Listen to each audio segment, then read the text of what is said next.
વાત જામખંભાળિયાની કરવાની છે, દ્વારિકાની કરવાની છે, ત્યાંના આરોગ્ય સિસ્ટમની કરવાની છે જે ખોખલું થઈ ગયું છે. લોકોની લાંબી લાઈનો લાગે છે. એકાદ ડૉક્ટર હોય અને એનાથી કામ ચાલે છે, પણ જ્યારે તમામ આશાની કિરણ તમને લાગે કે નથી, ત્યારે મંજુ પિંગળ જેવા લોકો જે ફેસબુક ઉપર પોતાને ડિજિટલ ક્રિએટર ગણાવે છે તે આવી સમસ્યાઓનો ઉજાગર કરે છે અને ડૉક્ટરો કહે છે કે હવે અમે લોકોએ સ્થિતિ સુધારી. તો શું નરેન્દ્ર મોદીના સમયમાં સ્થિતિ ખરાબ હતી? તો નંબર 1ની ઇમેજ કઈ રીતે ગણાય? નમસ્કાર, હું છું ચિંતામણી પુત્ર અનિલ પટેલ. સ્વાગત છે આપનો મારા વિશેષ કાર્યક્રમમાં. મંજુ પિંગળ સામાન્ય સફાઈ કર્મચારી, પણ એક મોબાઈલની તાકાત કેવી હોય છે એમણે આ દેખાડ્યું છે. મંજુ પિંગળને ન્યૂઝ પોર્ટલ તરફથી હું અનિલ પટેલ સલામ કરું છું કે તેમણે એક મોબાઈલથી સમસ્યાને ઉજાગર કરી. મોબાઈલ યુવાનો હાથમાં આવે એટલે શું કરે? રીલ જુએ, ટાઈમ પાસ કરે, ને હવે શું શું કરતા હશે એનું સદુપયોગ કરે, દુરુપયોગ કરે. પણ મંજુ પિંગળે આ મોબાઈલનો સારો ઉપયોગ કર્યો, સમસ્યા ઉજાગર કરે છે. તેઓ આવ જોઈએ જામખંભાળિયાના હોસ્પિટલની સમસ્યા અને કેવી રીતે તેમણે આ મોબાઈલને જાગૃતતાનો અધિકાર જે છે એ કેવી રીતે તેઓએ આ મોબાઈલને જાગૃતતા માટે એક હથિયાર બનાવ્યો છે અને લોકોને જાગૃત કરી રહ્યા છે. આવો સમગ્ર જોઈએ. આવો સમગ્ર આ વિડીયો જોઈએ જે સોશિયલ મીડિયા ઉપર તેઓએ વાયરલ કર્યો છે.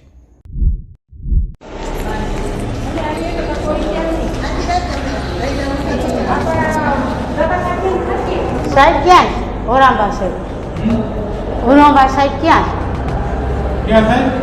હા, જેને રજૂઆત કરવી હોય એ સાહેબ નથી આવ્યા.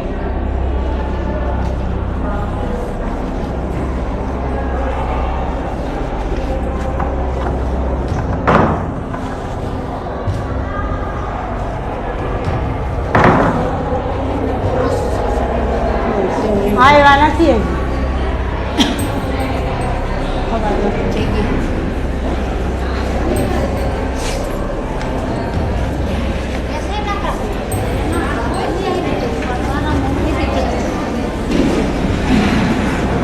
શું કીધું? કેસ ના કાઢ્યો.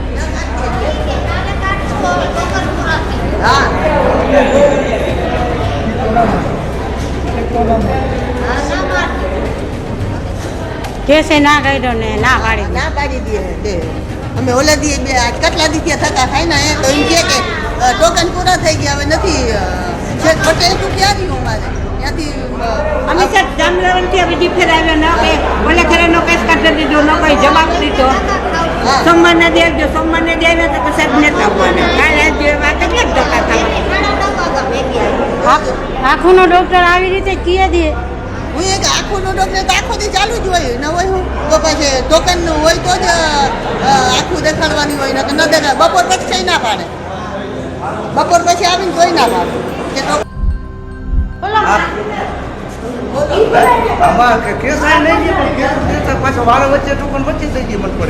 મન પડે ને ટોકન દઈ અને વારો લેતા રહે. અને કેસ બારીએ બેને ના પાડી દીધી, કેસ કાઢવાનું સાહેબે ના પાડી છે કે ટોકન વેચાઈ ગયા એટલે કેસ નથી નીકળવાનો. હવે આ પબ્લિક જાય ક્યાં? અમે જાય ક્યાં? સરકારને રજૂઆત કરીએ છીએ, ભાઈ કોઈ સાંભળતું જ નથી. હવે કરવું શું અહીંયાનું? તમે એકલા પૂગી નથી શકતા એમ ને?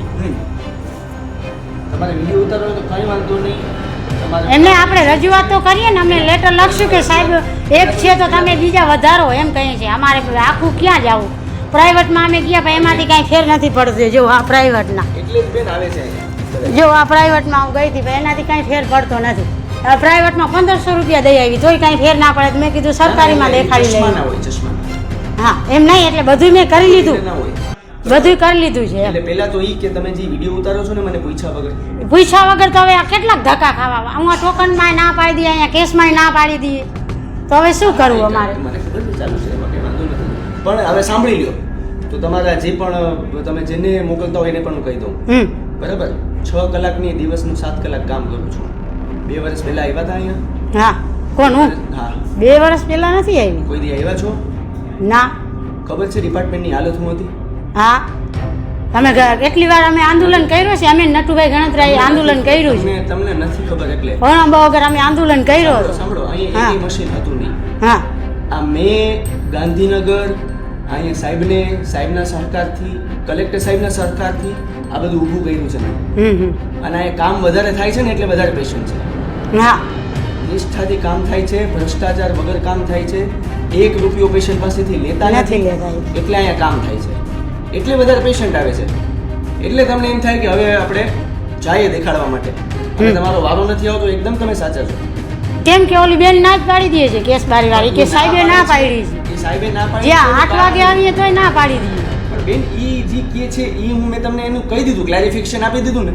હા પણ એમ નહીં કેસ તો કાઢી દેવું પડે ને. પાછી ભલે ને તમે ના પાડી વિડીયો માટે પાછું કહું બધું તો હજી કહી દઉં. હા કયો ને હા. તમારી સાચી વાત અમારી સાચી વાત આપણે 6 રાખીએ. કલાકને બદલે 7 કલાક કામ કરવા છતાં પણ મારાથી એક દિવસમાં 60 થી 70 પેશન્ટ જ જોવાય છે, બરાબર? એટલે સાંજે 7 વાગે જો મારે પેશન્ટને કહેવું પડે કે તમે જાઓ પાછા, એના કરતાં હું અત્યારે જ કહી દઉં તો વધારે સારું. કેમ કે અત્યારની એવરેજ મારી 60 થી 70 પેશન્ટની છે. એના પછી હું નહીં જોઈ શકું. એમાં પણ ઇમરજન્સી મારે એડ કરવી પડે, ક્યારેક ટાંકા લેવાના થાય એડ કરવા પડે. પછી સાંજે 7 વાગે હું પેશન્ટને પાછા મોકલું કે આજે નહીં જોવાય, એ સારું નહીં. અને હું આડેધડ પેશન્ટ નથી જોતો. 15 સેકન્ડમાં હું પેશન્ટ જોઈને બહાર મોકલી શકું, પણ હું એમ નથી કરતો. કેમ કે અહીંયા બધા પેશન્ટ આવે છે, એ એવા પણ આવે છે કે જે જામનગરથી આવે છે, રાજકોટથી આવે છે. હા આવે છે એ કે તો નથી કીએ. સારું થતું, હવે તમે કંઈક કરો, તો એને મારે ટાઈમ દેવો પડે. મારી પાસે અહીંયા પેશન્ટ બેસે ને એટલે એ મારી જવાબદારી છે. કેમ કે બારે ડાયું આને કેતી OPD પતાવવી મારી જવાબદારી નથી. મારે જે પેશન્ટ આવે એને મારે સારવાર કરવી જવાબદારી છે મારી. તો તમે એક તમારા જે પણ હોય, ઓલા વ્યુઅર્સ હોય ને જે પણ હોય, વ્યૂ છે ને એવું કાંઈ નથી. અમે હેરાન થાય છે ને એટલે માટે કરીએ છીએ. હું તો કહું જ છું કે તમે બેન બારે બેઠી છે એ કહે છે 15 દી થયા, મહિનો દી થયા અમે અડિયું કાઢે છે, પણ નામે આવતું જ નથી. તો અમે 100 patient- વ્યૂ નું કાંઈ નથી. પબ્લિક જોઈ અને એને ખબર પડે કે આ સરકારની કેવી બેદરકારી છે એમ જો હા, એમ. હવે હું તમને કહું, એ તમારો છે ને, એ તમારી ટેકનિક છે, એ ખોટી છે. ખોટી નથી. હું તમને કહું, સાંભળો. બીજી વાર તમારા ઘરે આવી જો આવી. તમે પેલા કીધું કે 8 વાગે આવજો બેન, તો કેસ કાઢી દે. તો હું 8 વાગે આવી, 9 વાગે આવી, પણ કેસ જ ના કાઢે તો અમે શું કરીએ? તમારી ટેકનિક ખોટી છે, હું તમને કહું. હા આમાં તમારે ક્યાં જવું જોઈએ? ક્યાં જવું જોઈએ? જે આ બધું મેનેજ કરી શકે. અહીંયા હું જાઉં છું, અહીંયા જાઉં છું, ના, તમે અહીંયા આવો છો, પણ અહીંયા તો ના પાડી દે તો ક્યાં જાય? treatment લ્યો છો, એનો કઈ મતલબ નથી. તમે ઓલો બેન જ ના પાડી દે છે કેસ બાળી વાળી, તો અમે શું કરીએ? હું અહીંયા જાઉં છું. હજી એ તમે સમજતા નથી. તમારે ત્યાં જવું જોઈએ જ્યાં 2 ડોક્ટર આપી શકે, મને 3 ડોક્ટર આપી શકે, એને કમ્પ્લેન કરો. એને કમ્પ્લેન્ટ કરીશું. અહીંયા જ જાઉં છું, હા, તમે અહીંયા બધી વાળીને આવીને લઈને અહીંયા જ જાઉં છું. હજી તમારે જેવા પણ તમે 5 કેસ આવશે ને. કાઢવાનું ના પાડી દો ને એ અમને એનું વહમી કારણ- લાગે છે એમ. એનું કારણ મેં આપ્યું તમને. પણ તો એ બેન ના પાડી દે 8 વાગે જાય તો હજી તમે સમજતા નથી. એનું કારણ મેં તમને આપ્યું. ભલે ને પછી તમે અહીંયાથી ના પાડી દેજો અમને કેસ. આજે તમે- કેસ હાથમાં હોય તો તમે ના આજે પાડી દેજો. તમે મારી સાથે બેસજો, પછી મને કહેજો, બરાબર, કે કેટલું કામ થાય છે અને કેવી રીતે પેશન્ટ જોવાય.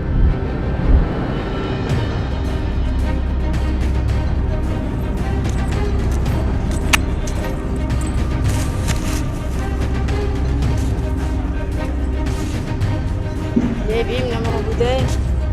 આજરોજ કલેક્ટર ઓફિસે આવી છું.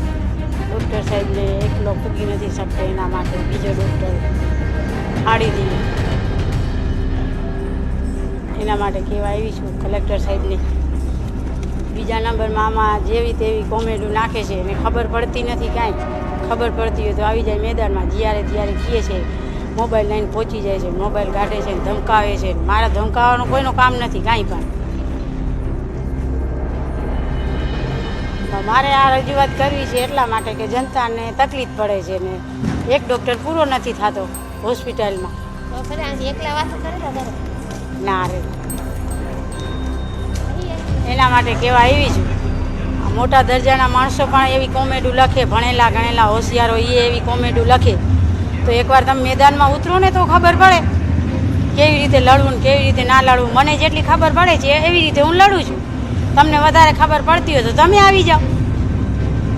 મોબાઈલ કાઢવાનો નવરી છું, હું તો કામે જાઉં છું, સફાઈ કર્મચારી છું. 11 વાગે છૂટીને પછી આ બધું કામ કરું છું. ને તમે મન પડે એમ કોમેડું લખો છો એમ તમને શોભા ના દી આવી રીતે.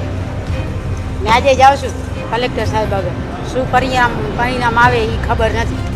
અહીંયા મોબાઈલ કાઢીશ. આ વિડીયો જોઈને તમારા મનમાં શું થાય છે? અમે પણ કહીએ છીએ કે અમારો નંબર છે 9909941636. આવું કોઈ ઘટનાક્રમ થાય તો નિશ્ચિત તમે વિડીયો અમને મોકલજો અને આવા લોકોને અમે નિશ્ચિત પ્રોત્સાહિત કરવા માંગીએ છીએ. આ ઘટનાને જોઈને તમે શું વિચારો છો જરૂરથી કોમેન્ટ બોક્સમાં કોમેન્ટ કરજો. સાથે અમારી યુટ્યુબ ચેનલ લાઈક કરો, સબસ્ક્રાઇબ કરો, બેલ આઇકન દબાવો. સાથે અમારી વેબસાઇટ છે www.gujaratplus.in. ત્યાં પણ જઈને તમે વધુ અપડેટ થઈ શકો છો. અત્યારે માટે બસ આટલું જ. નમસ્કાર.